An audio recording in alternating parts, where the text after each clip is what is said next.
Est-ce qu'il est très important d'avoir une bonne maîtrise d'une langue pour apprendre une deuxième langue?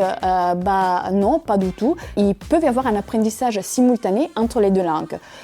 On peut remarquer des mélanges, voilà, du code switching comme on l'appelle de façon technique, donc les passages d'une langue à l'autre dans une même phrase, mais cela ne pose aucune difficulté dans l'apprentissage du langage. L'enfant bilingue aura un développement typique de son statut des bilingues, mais il n'est pas nécessaire qu'une première langue soit maîtrisée pour apprendre une deuxième. Les deux peuvent être prises en même temps. Par exemple, on peut faire les parallèles avec d'autres apprentissages. Donc, on peut apprendre à faire du vélo et à nager en même temps. L'un n'empêche pas l'autre. Il n'y a pas d'interférence. Je ne vais pas utiliser les mêmes apprentissages que j'ai appris pour faire du vélo pour nager, voilà, et vice-versa.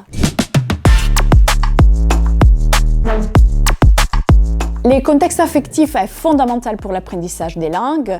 Il est vrai que l'enfant fait très attention à ce que les parents disent et font. La famille est très importante dans l'apprentissage et également ce qui est très important pour lui, c'est ces routines que l'enfant fait avec ces personnes qu'il aime. Des 5 minutes, 10 minutes, 15 minutes, 20 minutes par jour, ça reste quand même des données qu'on donne à l'enfant qui lui permettront de familiariser avec cette langue, comme je dis, d'apprendre des mots et peut-être ensuite de consolider ces apprentissages à l'école.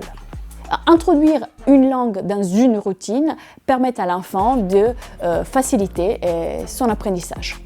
Il est très important d'avoir envie de parler une autre langue à son enfant, qu'il puisse s'éveiller à cette langue, la rencontrer, se familiariser avec et essayer de l'apprendre. Nous aussi, pendant notre parcours scolaire, on a appris une langue étrangère et souvent les enseignants n'étaient pas langue maternelle et on a quand même appris des choses. Et moi aussi, j'ai une petite fille, je lui parle en français avec mon accent, qui n'est pas un accent d'un francophone natif, et quand même, elle apprend les français. Donc, il est très important d'avoir envie de s'élancer, indépendamment de notre maîtrise, de ce qu'on imagine être notre maîtrise de la langue.